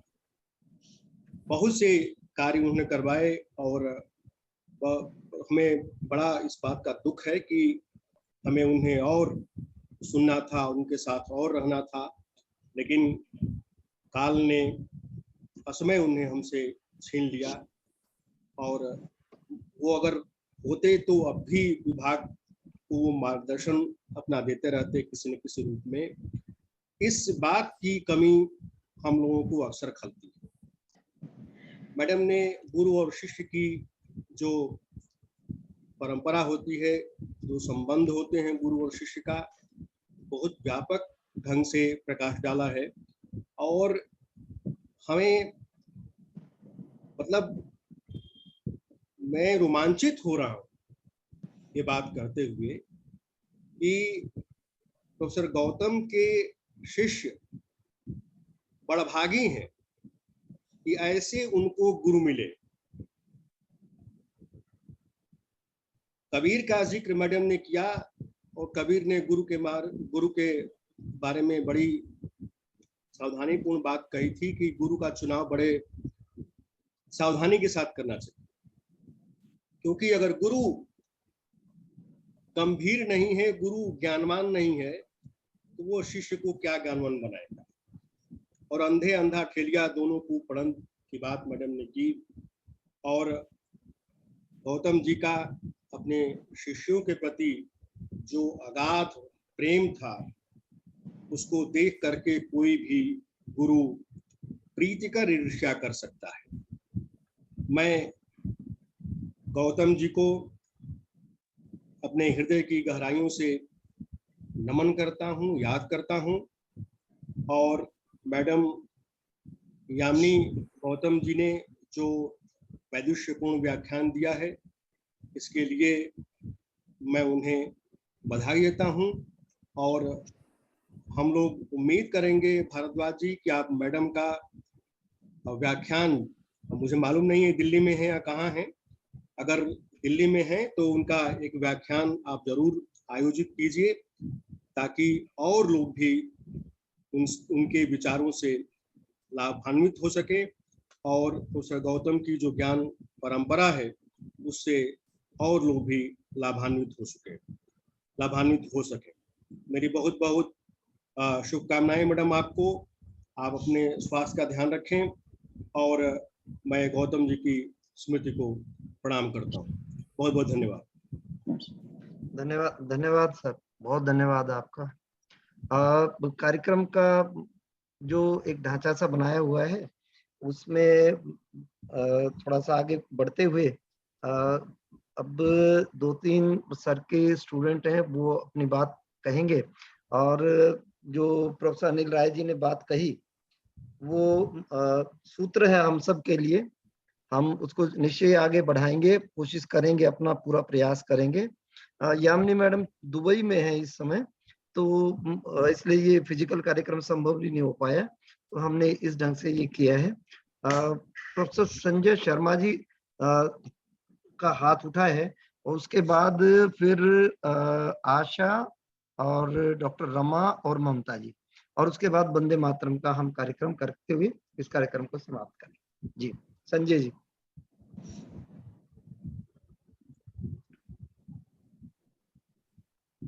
नमस्कार मैम, सभी को सादर नमस्कार। जब प्रोफेसर वीरेंद्र भाई साहब ने सूचना दी कि सर की गुरु वंदन के कार्यक्रम का आयोजन किया जा रहा है, तो सारी की सारी स्मृतियों में सर के साथ 2002 से जुड़ी हुई यादें, लगभग 2 दशकों की यादें बिल्कुल तरोताजा हो गई दिमाग में। लेकिन मैं थोड़ा सा, हम सब भावुक हैं, साहित्य से जुड़े हुए हैं। मैंने जीवन में 2 चीजें जो देखी, सबने सर के अध्यापकीय जीवन की बात की, गुरु की बात की, शुरू के गुरु तत्व की बात की। सर की आकर्षण शक्ति जबरदस्त थी, ग्रेविटी थी, शिष्यों को अपनी तरफ खींच लेते थे। लेकिन मुझे लगता है जिन लोगों ने सर को बहुत नजदीक से जाना है, जिनमें लगभग सभी लोग जो जुड़े हुए हैं, मैंने सर को एक आदर्श पुत्र के रूप में, जो उन्होंने माता जी की सेवा की और जिस तरह मैडम ने सेवा की, मैंने जीवन में बहुत कम लोग ऐसे देखे हैं। और इसीलिए कई बार क्रूर नियति से प्रश्न रहता है, लेकिन मन विवश होकर यही रहता कि हानि लाभ जीवन मरण यस अपयस विधि हाथ, तो विधाता को शायद और किसी महान कार्य के लिए सर की जरूरत होगी। सर संतान के रूप में सबको मानते थे, अपने शिष्यों को। तो कुछ पंक्तियां उसी भाव के रूप में है कि तात मात पद कंज में अर्पित शब्दों हार, जिनके प्यार दुलार पर यह जीवन बलिहार, अर्पित उनको कर रहा तने तोतले बोल, कहां तुला पर तोल दूं उनके भाव अमोल। मैंने सर से एक बार कहा था, क्योंकि मैं वीरेंद्र भाई साहब, अनिल जी और सरोज मैम जो मेरी मां स्वरूपा है, इनकी त्रिवेणी के साथ सर के धारा प्रवाह सानिध्य में बहता रहा। मैंने सर को कहा था महाविद्यालय में कि सर मैं अर्जुन की तरह आपका शिष्य नहीं रहा, लेकिन साधना मेरी एकलव्य की तरह कहीं कम नहीं रही। क्योंकि किस भाव में, जब मैं दिल्ली विश्वविद्यालय में नहीं आया था और नाटक का जब मैं काम करता था, तो मेरे जो गाइड हैं या बाकी और लोग हैं, तो उन्होंने बताया कि अगर आप इस विषय पे काम कर रहे हैं तो आप प्रोफेसर रमेश चंद्र गौतम हैं, उनकी किताबें आप जरूर नाटक के ऊपर एक बार देखें। और उसके बाद मुझे भी नहीं पता था कि नियति मुझे दिल्ली विश्वविद्यालय में लेके आएगी और मैं सर के, वीरेंद्र भाई साहब के इस तरह बिल्कुल, मैं तो अपने आप को नवरत्नों में मानता हूं, इतना नजदीक हो जाऊंगा। और जो बाद में मैडम का माँ की तरह स्नेह मिला, प्यार दुलार मिला, तो मुझे लगता है कि मैं केवल भावनात्मक रूप से उसे समझ सकता हूं, शब्दों में व्याख्यायित नहीं कर सकता, समय की सीमा है। लेकिन मुझे लगता है कि दिल्ली विश्वविद्यालय अपनी शताब्दी समारोह मना रहा है, दिल्ली विश्वविद्यालय तक सर के भी का इतिहास, हिंदी विभाग ही नहीं, इतिहास अधूरा है। सर मानवीय संवेदनाओं के पुंज रहे हैं, कुशल शिक्षक रहे हैं और कर्मठ कर्मयोगी के रूप में एक उच्च कोटि के प्रशासक रहे हैं। तो स्वाभाविक है सर जहां भी हैं, हम सब सर के साथ हैं, सर हमारे साथ हैं। और उन्हीं पंक्तियों के साथ, मेरा मुझ में कुछ नहीं, सब कुछ है तेरा, तेरा तुझको सौंप के क्या लागे है मेरा। नमस्कार।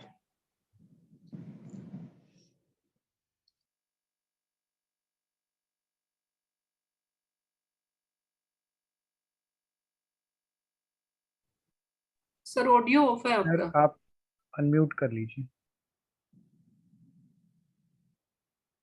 मेरी आवाज आ रही है? आ रही है भाई साहब, आ रही है आपकी आवाज। जी भाई साहब। आशा जी से निवेदन है। आशा अदिति कॉलेज में पढ़ाती है आशा जी। आदरणीय doctor Yamini Gautam ma'am, professor Virendra Bhardwaj sir, आज के इस व्याख्यान कार्यक्रम में सम्मिलित सभी वरिष्ठ गुरुजन और स्नेही मित्रों, आप सबको मैं नमस्कार करती हूँ। ये संयोग की ही बात है कि श्रद्धेय गुरुवर गौतम सर की जन्म तिथि और पुण्यतिथि अगस्त माह में ही पड़ती है। पिछले साल सर अगस्त में इन्हीं दिनों जीवन से संघर्ष कर रहे थे और सर की पुण्य स्मृति को मैं बार बार नमन करती हूँ। सर का विराट व्यक्तित्व हम सब विद्यार्थियों के लिए हमेशा प्रेरणा स्रोत रहा है। उनके व्यक्तित्व की मर्यादा, अनुशासन, सुनियोजित और सुचिंतित ढंग से कार्य करने का तरीका, ये सब कुछ निश्चित रूप से हम सब के लिए बहुत ही प्रेरक और वंदनीय है। परंपरा और आधुनिकता का अद्भुत सकारात्मक संयोग सर के व्यक्तित्व में रहा। सर हम शिष्यों से असीम स्नेह किया करते थे, साथ ही पूरा सम्मान भी किया करते थे सर। और सर हमेशा कहा करते थे कि मानसिक स्वास्थ्य के लिए कॉलेज और परिवार की जिम्मेदारियों के साथ पढ़ने लिखने का अकादमिक काम भी हमेशा करते रहना चाहिए। इसीलिए रिटायरमेंट के बाद भी पढ़ने लिखने का काम वे करते रहे। हम शिष्य भी उनसे जुड़े रहे, लगातार सीखते रहे। सीखने का ये सिलसिला आज भी जारी है। अभी पिछले दिनों जब दिल्ली यूनिवर्सिटी में सिलेबस बन रहा था NEP के तहत, तो बार बार सर का ध्यान आता था। सर के पास वो दूरदृष्टि थी, वो एक चिंतन मनन था जिसके तहत वो आगे 20 सालों बाद हिंदी का भविष्य क्या होगा, 2000 के बाद जितने भी सिलेबस बने सर की देख रेख में बने और हम सब इस बात से अच्छी तरह वाकिफ हैं। तो अब की बार जब सिलेबस बन रहा था तो सर को बहुत मिस कर रहे थे हम सभी। सर का स्टूडेंट होना, जैसा कि अमित जी ने कहा, वीरेंद्र सर ने कहा, हम सब के लिए गौरव की बात है। हमारा सौभाग्य है कि सर का सानिध्य हमें मिला और सर के विदेह होने के बाद भी हर प्रकार के अकादमिक कार्य में उनके द्वारा जो सीखें दी गई, जो सीखा हमें, वो बिजली की तरह चौंधता रहता है और हमें मार्ग दिखाता रहता है, हमारा मार्ग प्रशस्त करता रहता है, प्रकाशित करता रहता है। यामिनी मैम परम विदुषी हैं। उनके ज्ञान की अहेतुकी कृपा से हम शिष्य सराबोर होते ही रहते हैं। जब तक मैम जब भी उनसे बात होती है तो कुछ न कुछ उनकी ज्ञान गंगा में से हमें मिलता है उनका सोता ज्ञान का बहता रहता है। मैम, आज भी आपका वक्तव्य हमारे ज्ञान चक्षुओं को खोलने वाला रहा। गीता, वेदों, उपनिषदों के साथ आपने कबीर, नानक, रामकृष्ण परमहंस, विवेकानंद, तुलसीदास के दृष्टांत लेते हुए भारतीय ज्ञान परंपरा में गुरु का महात्म्य आपने बतलाया। और यह भी हम शिष्यों के लिए बहुत शुभ कहूंगी मैं कि सर की स्मृति में आयोजित होने वाले पहले व्याख्यान की शुरुआत आप ही से हुई है। सर और आप एक दूसरे के पूरक हैं, हमेशा रहेंगे, और आपका सानिध्य हमें सर के रूप में आपका और आपके रूप में सर का मिलता रहेगा। मैं आपके स्वास्थ्य और दीर्घ जीवन की कामना करती हूँ। इन्हीं शब्दों के साथ मैं नमस्कार करती हूँ। धन्यवाद आशा जी। डॉक्टर रमा यादव ये मिरांडा हाउस में पढ़ाती हैं। सर की प्रिय शिष्या रही, थिएटर की दुनिया का जाना माना नाम है डॉक्टर रमा।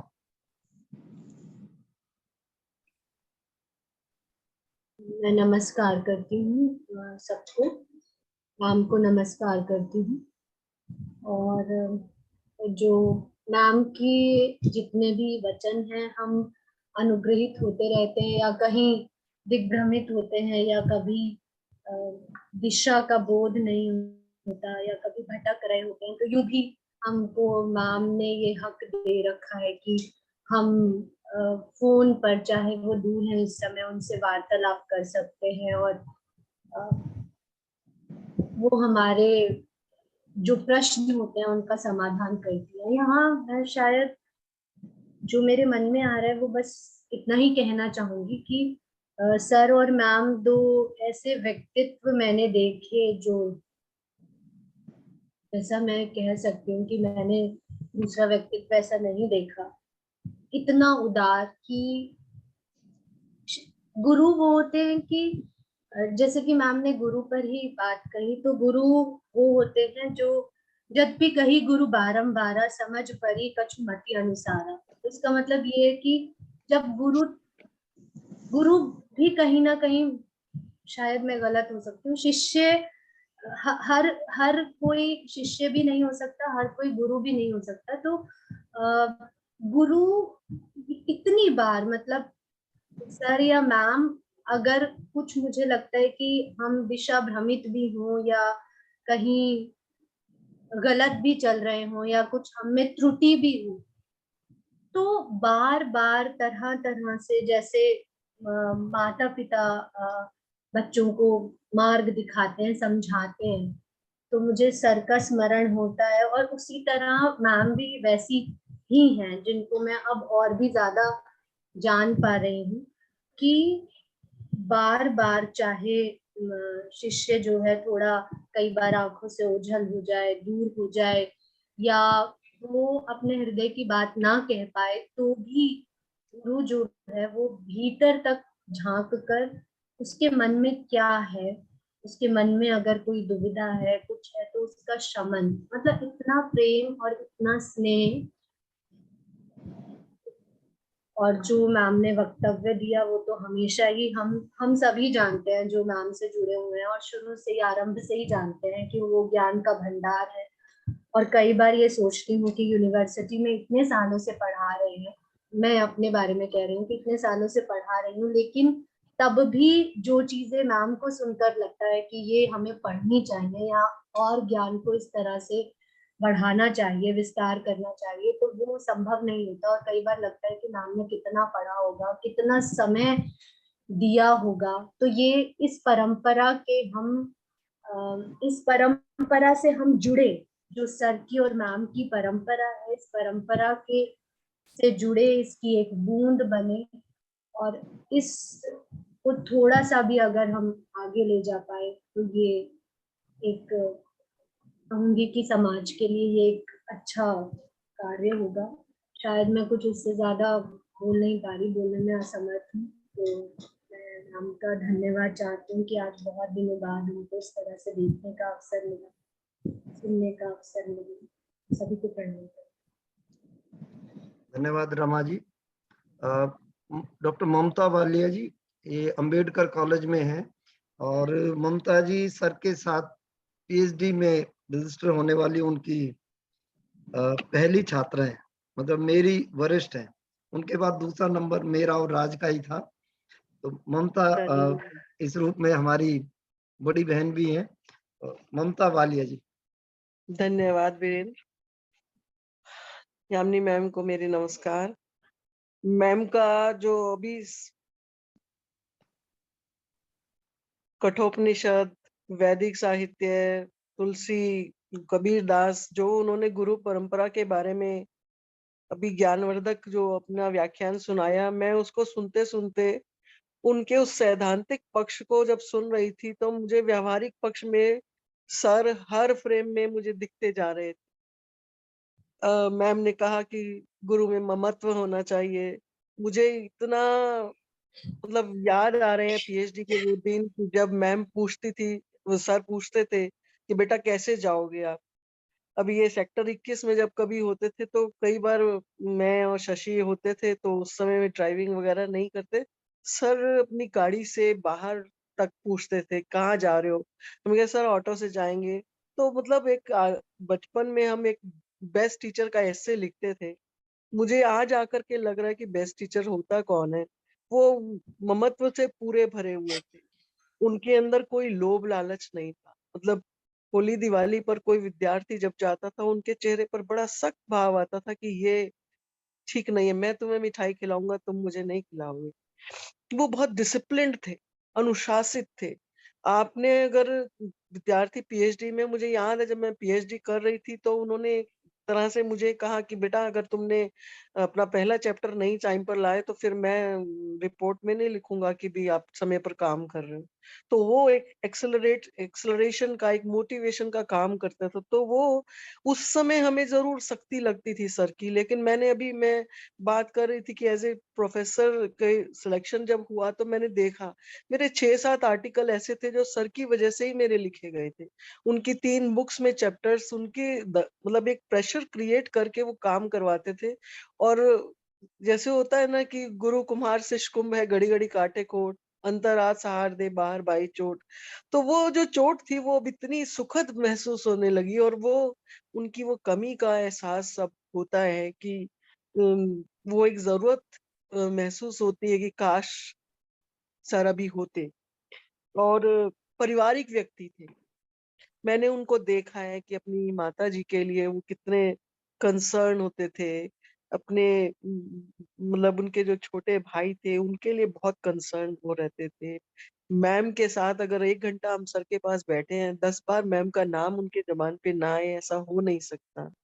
अपने दोनों बच्चों के लिए वो बहुत कंसर्न थे। बाद में उनके जो ग्रैंड चिल्ड्रन हैं उनके लिए बहुत, उनकी छोटी छोटी अचीवमेंट्स को बहुत भोलेपन के साथ वो सबके साथ शेयर करते थे। तो वो सारी चीजें, और जो मैम अभी बता रही थी कि कार्पण्य दोष, तो सर ने भी हमारा जो कार्पण्य दोष है वो अपनी ज्ञान की संजीवनी से दूर किया है। और मैं सिर्फ इतना ही कह सकती हूँ कि अगर गुरु दक्षिणा के रूप में हम विद्यार्थी ऐसे मार्ग पर आगे चले कि सर जहां भी है उनको ये एक गर्व की अनुभूति हो कि हाँ मेरे विद्यार्थी हैं, बस मैं यही कर सकती हूँ। और अनिल राय सर ने जो कहा है, मैं उनका भी आभार प्रकट करती हूँ। ये सच है कि हम सारे विद्यार्थी बहुत भाग्यशाली हैं। मैं तो व्यक्तिगत रूप से बिना किसी प्रयास के ही सर के निर्देशन मुझे प्राप्त हुआ। तो निश्चित रूप से हम बहुत भाग्यशाली विद्यार्थी हैं और आगे भी प्रयास करेंगे कि सर के कोई ऐसा काम ना करें कि जिससे उनके छवि को या उनके नाम को कोई हानि पहुंचे। धन्यवाद। यामिनी मैम को मेरा नमस्कार। थैंक यू ममता जी, बहुत धन्यवाद आपका। मित्रों, गौतम सर की शिष्य परंपरा बहुत लंबी है। उनके शिष्य विभाग में प्रोफेसर पद से लेकर विभिन्न कॉलेजों में दिल्ली विश्वविद्यालय के फैले हुए हैं। देश भर की यूनिवर्सिटीज के अलग अलग विभागों में कार्य कर रहे हैं। कई प्रिंसिपल हैं, तो कोई विभागाध्यक्ष बने हुए हैं अलग अलग यूनिवर्सिटीज में। देश भर के अन्य अन्य यूनिवर्सिटीज में भी वो अपना कंट्रीब्यूशन दे रहे हैं। अब उनकी स्मृतियां हर एक के पास इतनी ज्यादा हैं कि क्या बताएं सब, और बड़ी रोचक भी हैं, और सब साहित्य के स्टूडेंट हैं। तो अपनी बात कह पाने की तड़प भी सबके भीतर उभरती है। हर बात कौन सी कहें, कितनी कहें, कब कहें, ना कहें, कितनी छोड़ दें, बहुत मुश्किल है। इतनी बात मान लीजिए कि गुरु के प्रति उनके शिष्यों की जबरदस्त आस्था है। गौतम सर के प्रति उनके स्टूडेंट्स में जितना आस्था का भाव मैंने महसूस किया है, मैंने देखा है, अक्रॉस द, मतलब पूरे कॉलेजों में, आप कॉलेज दर कॉलेज चले जाइए, उनके प्रति आस्था का भाव रखने वाले उनके शिष्य हर कॉलेज में मिलेंगे। और ये आस्था है जो गुरु से हमें वो चीज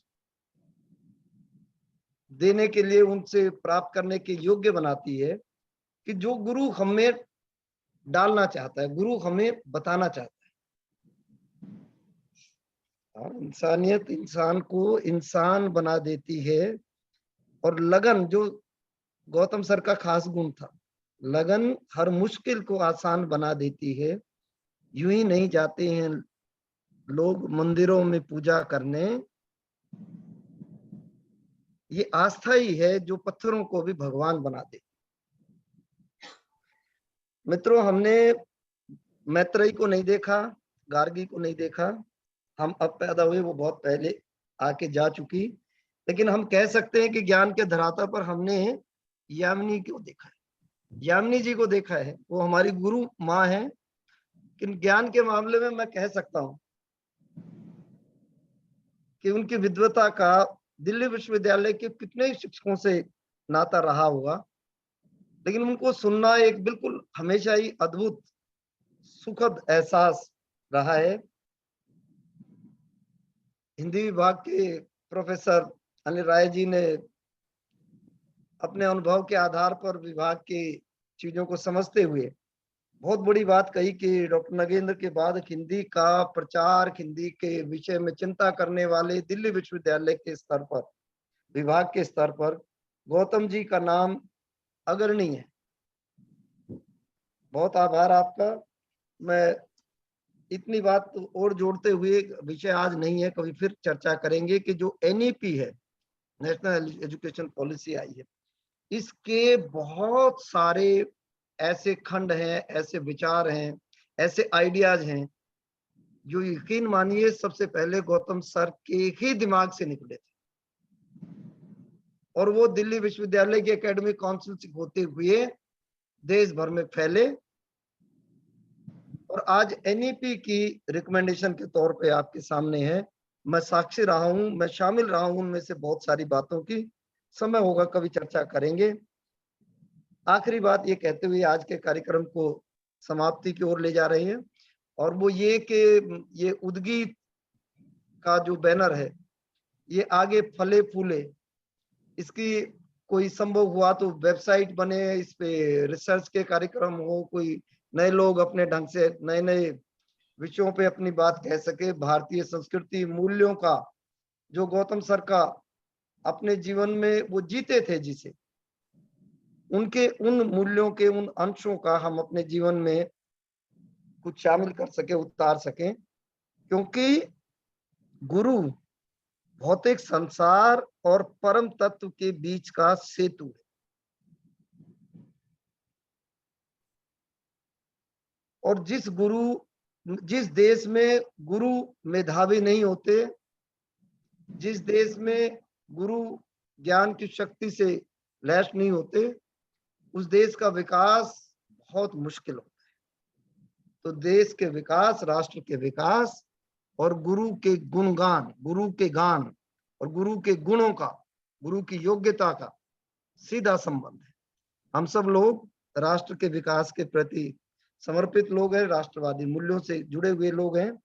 तो आप सबका बहुत धन्यवाद। आज आप इस उद्गीत के प्रारंभिक कार्यक्रम में शामिल हुए।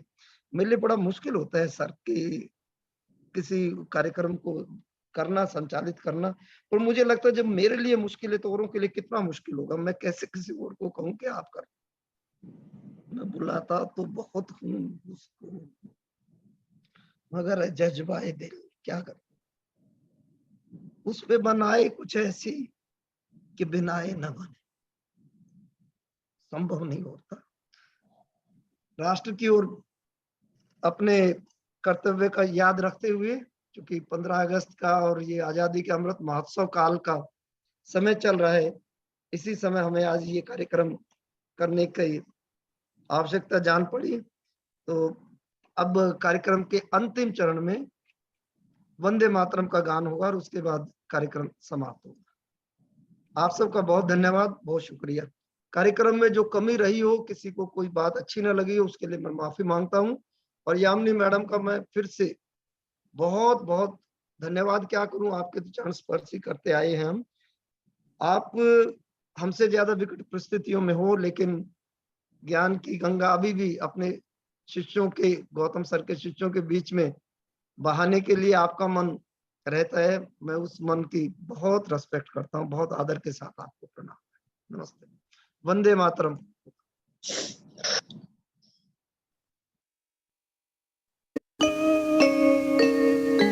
वंदे मातरम, वंदे मातरम, सुजलां सुफलां मलयज शीतलां शस्य श्यामलां मातरं वन्दे मातरम्। शुभ्रज्योत्स्नां पुलकितयामिनीं पुल्यकुसुमित द्रुमदलशोभिनीं सुहासिनीं सुमधुरभाषिणीं सुखदां वरदां मातरं वन्दे मातरम्। कोटि कोटि कंठ कल कल निनाद करले,